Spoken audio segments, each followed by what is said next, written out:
शिव पुराण के श्रवण की विधि तथा श्रोताओं के पालन करने योग्य नियमों का वर्णन। सौनक जी कहते हैं, महाप्राज्ञ व्यास शिष्य सूत जी आपको नमस्कार है। आप धन्य हैं, शिव भक्तों में श्रेष्ठ हैं, आपके महान गुण वर्णन करने योग्य हैं। अब आप कल्याण में शिव पुराण के श्रवण की विधि बतलाइए, जिससे सभी श्रोताओं को संपूर्ण उत्तम फल की प्राप्ति हो सके। सूतोवाच, सूत जी कहते हैं, मुने सौनक, अब मैं तुम्हें संपूर्ण फल की प्राप्ति के लिए शिव पुराण के श्रवण की विधि बता रहा हूँ। पहले किसी ज्योतिषी को बुला करके दान मान से संतुष्ट करके अपने सहयोगी लोगों के साथ बैठ करके बिना किसी विघ्न बाधा के कथा की समाप्ति होने के उद्देश्य से शुद्ध मुहूर्त का अनुसंधान कराएं और प्रयत्नपूर्वक देश में, गांव में, आई बगल, पास पड़ोस में, स्थान स्थान पर यह संदेश भेजे कि हमारे यहाँ शिव पुराण की कथा होने वाली है। अपने कल्याण की इच्छा रखने वाले लोगों को उसे सुनाने के लिए अवश्य ही पधारना चाहिए। कुछ लोग भगवान श्री हरि की कथा से दूर दूर तक वंचित हो रहे हैं।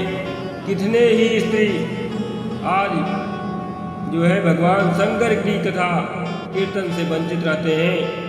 उन सबको सूचना हो जाए, ऐसा प्रबंध करना चाहिए। देश देश में जो भगवान के शिव के भक्त हैं तथा शिव कथा के कीर्तन और श्रवण के लिए उत्सुक हैं, अर्थात सुनने के लिए उत्सुक हैं, जिज्ञासु हैं, उन सबको आदरपूर्वक बुलवाना चाहिए और आए हुए लोगों का सब प्रकार से आदर सत्कार करना चाहिए।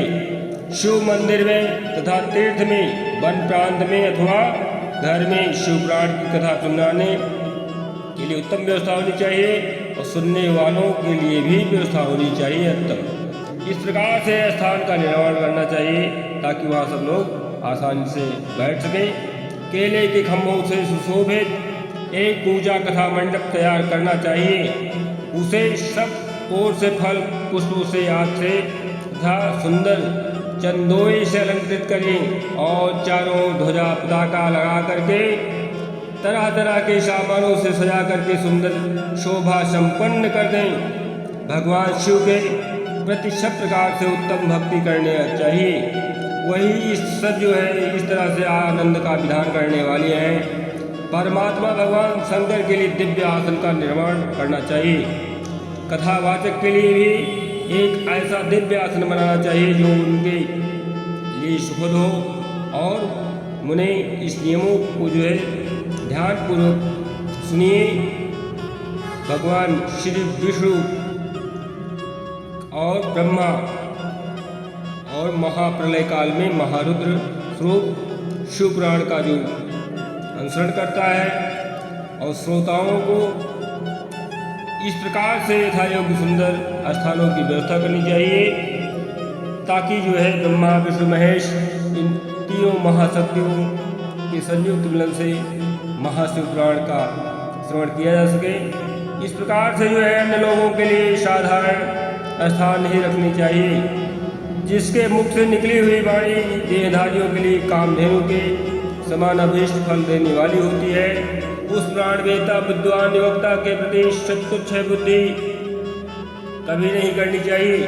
संसार में जन्म तथा गुणों के कारण ही बहुत से गुरु होते हैं, परंतु उन सब में पुराणों का ज्ञाता विद्वान ही ब्रह्म गुरु माना जा गया है। पुराण वेदता पवित्र, दक्ष, शांत, ईर्ष्या पर विजय पाने वाला साधु और दयालु होना चाहिए। ऐसा प्रवचन कुशल विद्वान इस पुण्यमयी कथा को कहें। सूर्योदय से आरंभ करके 3:30 पहर तक उत्तम बुद्धि वाले विद्वान पुरुष को शिव पुराण की कथा सम्यक रूप से बांटनी चाहिए। मध्याह्न काल में 2 घड़ी तक तथा इस प्रकार से कथा करनी चाहिए, जिससे कथा कीर्तन से अवकाश पाकर के लोग जो है मलमूत्र का त्याग कर सकें। बीच में विश्राम होना चाहिए। कथा प्रारंभ के दिन से 1 दिन पहले व्रत करने के लिए वक्ताओं को क्षौर करना चाहिए, अर्थात मुंडन करा लेना चाहिए। जिन दिनों कथा हो रही हो उन दिनों प्रयत्नपूर्वक प्रातः काल का सारा नित्य कर्म संक्षेप से ही कर लेना चाहिए। वक्ता के पास उसकी सहायता के लिए दूसरा वैसा ही विद्वान स्थापित करना चाहिए। वह भी सब प्रकार के संशयों से निवृत्त करने में समर्थ हो और लोगों को समझाने में कुशल हो। कथा में आने वाले विघ्नों की निवृत्ति के लिए गणेश जी का पूजन करें। कथा के स्वामी भगवान शिव की तथा विशेषतः शिव पुराण की पुस्तक को भक्ति भाव से पूजा करें। तत्पश्चात उत्तम बुद्धि वाला श्रोता तन मन से शुद्ध एवं प्रसन्नचित हो आदर पूर्वक शिव पुराण की कथा सुने।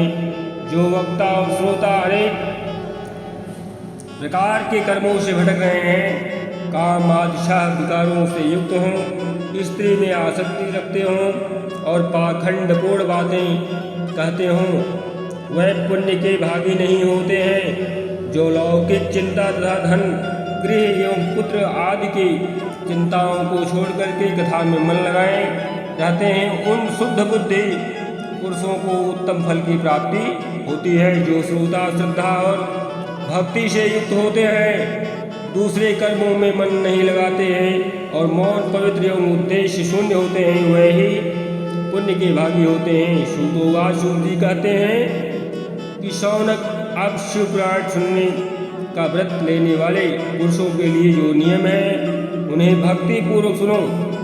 नियम पूर्वक इस श्रेष्ठ कथा को सुनाने वाला और सुनने वाला, इन दोनों के बीच में किसी भी प्रकार की कोई विघ्न बाधा उत्पन्न न हो और ताकि उसका फल जो है उत्तम प्राप्त हो सके। इसके लिए लोग जो है दीक्षा से रहित हैं, उनका इस प्रकार से कथा श्रवण में अधिकार नहीं हो पाता है। अतः मुने कथा सुनाने और सुनने वाले दोनों की इच्छा प्रबल होनी चाहिए, ताकि पहले वक्ता से दीक्षा ग्रहण करनी चाहिए। जो लोग नियमों से कथा सुने उनको ब्रह्मचर्य से रहना, भूमि पर सोना, पत्तल में खाना और प्रतिदिन कथा समाप्त होने पर ही अन्न ग्रहण करना चाहिए। जिसमें शक्ति हो वह पुराण की समाप्ति का तक उपवास करके शुद्धतापूर्वक भक्ति भाव से उत्तम शिव पुराण को सुने। इस कथा का व्रत करने वाले पुरुषों को प्रतिदिन एक ही बार हविष्यान्न करना चाहिए, अर्थात भोजन करना चाहिए, जिसे जो है ताकि कोई शारीरिक बाधा न पहुंच सके। इसलिए जो है एक बार भोजन किया जाता है। जिस प्रकार से कथा श्रवण का नियम सुखपूर्वक सध सके वैसे ही करना चाहिए। गरिष्ठ भोजन अर्थात अन्न, दाल, जला अन्न, सेम, मसूर, भाव दूषित तथा बासी अन्न को खा करके कथावृत्ति पुरुष कभी कथा को न सुने। जिसने कथा का व्रत ले रखा है वह पुरुष जो है प्याज, लहसुन, हींग, गाजर, मादक वस्तु तथा आमिष कहीं जाने वाली वस्तुओं को त्याग दे। कथा का व्रत लेने वाला पुरुष काम, क्रोध आदि विकारों को, ब्राह्मणों की निंदा को तथा पतिव्रता और साधु संतों की निंदा को भी त्याग दे। कथावृत्ति पुरुष प्रतिदिन सत्य, सोच, दया, मौन, सरलता, विनय तथा हार्दिक उदारता इन सद्गुणों को सदा अपनाए रहे। श्रोता निष्काम हो या सकाम वह नियम पूर्वक कथा सुने। सकाम पुरुष अपनी अभीष्ट कामना को प्राप्त करता है और निष्काम पुरुष मोक्ष पा लेता है। दरिद्र, क्षय का रोगी, पापी, भाग्यहीन तथा संतान रहित पुरुष भी इस उत्तम कथा को सुने। काकबंध्या आदि जो 7 प्रकार की दुष्टा स्त्रियां हैं वह तथा जिसका गर्भ गिर जाता हो वह इन सभी को शिव पुराण की उत्तम कथा सुननी चाहिए। मुनि, स्त्री हो या पुरुष, सबको यत्नपूर्वक जो है विधि की विधान से शिव पुराण की यह उत्तम कथा सुननी चाहिए। महर्षि इस तरह जो है शिव पुराण की कथा के पाठ में श्रवण संबंधी यज्ञों की समाप्ति होने पर श्रोताओं को भक्ति योग प्रयत्नपूर्वक भगवान शिव की पूजा की भांति पुराण पुस्तक की भी पूजा करनी चाहिए। तदंतर विधिपूर्वक वक्ता को भी पूजन करना आवश्यक है। पुस्तक को आच्छादित करने के लिए नवीन एवं सुंदर वास्ता बनाएं और इस प्रकार से उसे बांधने के लिए एक दृढ़ एवं दिव्य डोरी लगाएं। फिर उसका विधिवत पूजन करें। मुनि श्रेष्ठ इस प्रकार से महान उत्सव के साथ पुस्तक और वक्ता की विधिवत पूजा करके वक्ता की सहायता के लिए स्थापित हुए पांडित्य का भी उसी के अनुसार जो है धन आदि के द्वारा उसको भी पूजा में शामिल करें और उसकी भी पूजा करें। उससे कुछ भी कम सत्कार उसका नहीं होना चाहिए। वहाँ आए हुए ब्राह्मणों को अन्न धन आदि का दान करें। साथ ही गीत वाद्य और नृत्य आदि के द्वारा महान शोर रचाए। मुने यदि श्रोता विरक्त हो तथा उसके लिए कथा समाप्ति के दिन विशेष रूप से उस गीता का पाठ करना चाहिए जिसे श्री रामचंद्र जी ने प्रति भगवान शिव से कहा था। इस प्रकार से यदि श्रोता गृहस्थ हो तो उस बुद्धिमान को उस समय श्रवण कर्म की शांति के लिए शुद्ध हविष्य के द्वारा होम करना चाहिए। मुने रुद्र संहिता के प्रत्येक श्लोक द्वारा होम करना चाहिए अथवा गायत्री मंत्र से होम करना चाहिए, क्योंकि वास्तव में यह पुराण गायत्री में ही है। इस प्रकार से शिव के पंचाक्षर मूल मंत्र से होम करना चाहिए। होम करने की शक्ति न हो तो विद्वान पुरुष यथाशक्ति हवनीय हविष्य को ब्राह्मण को दान करें। न्यूनता अर्थात न्यूनातिरिक्त रूपा दोष को शांति के लिए भक्ति पूर्वक जो है शिव सहस्त्रनाम का पाठ करना चाहिए, श्रवण करें। इससे जो है सब कुछ सफल हो जाता है, इसमें संशय नहीं है, क्योंकि तीनों लोकों में इससे बढ़कर के कोई वस्तु नहीं है।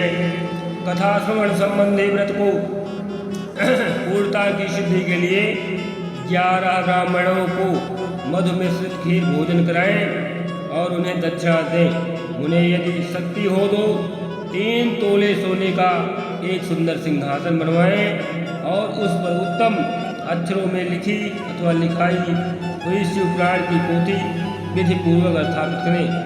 तत्पश्चात पुरुष उसी के आवाहन आदि विविध उपचारों से पूजा करके दक्षिणा चढ़ाएं। हृदयेन्द्रिय आचार्य का वस्त्र आभूषण एवं गंध आदि से पूजन करके दक्षिणा सहित वह पुस्तक उन्हें समर्पित कर दें। उत्तम बुद्धि वाला श्रोता इस प्रकार भगवान शिव के संतोष के लिए पुस्तक का दान करे। शौनक इस पुराण के उस दान के प्रभाव से भगवान शिव का अनुग्रह पाकर के पुरुष भव बंधन से मुक्त हो जाता है। इस तरह विधि विधान का पालन करने वाले श्रोतागण और वक्तागण श्री संबंध स्त्री माता लक्ष्मी जी की कृपा से धनदान से पूर्ण रहते हैं। स्त्री पुरुष बाल बच्चों सहित वह अंततः सुख को भोगते हैं। श्री संबंध शिव पुराण संपूर्ण फल को देने वाला तथा भोग और मोक्ष का दाता होता है। मुने शिव पुराण का वह सारा महात्म्य संपूर्ण अभेश को देने वाला है। मैंने तुम्हें इस कथा को सुनाया, अब और क्या सुनना चाहते हैं? श्रीमान शिव पुराण समस्त पुराणों के भाल का तिलक माना गया है, अर्थात मस्तक का तिलक माना गया है। यह भगवान शिव को अत्यंत प्रिय है। रमणीय भावों का निवारण करने वाला है। जो सदाशिव भगवान का ध्यान करते हैं, जिनकी वाणी शिव के गुणों की स्तुति करती है और जिनके दोनों कान उनकी कथा सुनते हैं, इस जीव जगत में उन्हीं का जन्म लेना सफल हो जाता है। वह निश्चय ही संसार सागर से पार हो जाते हैं। भिन्न भिन्न प्रकार के समस्त गुण जिनके सच्चिदानंद में स्वरूप का कभी स्पर्श नहीं करते, जो अपनी महिमा से जगत के बाहर और भीतर भासमान है तथा जो मन के बाहर और भीतर वाणी एवं मनोवृत्ति रूप में प्रकाशित होते हैं, उन अनंत आनंद घन रूप परम शिष्य शिव की मैं रण लेता हूँ। अध्याय 6-7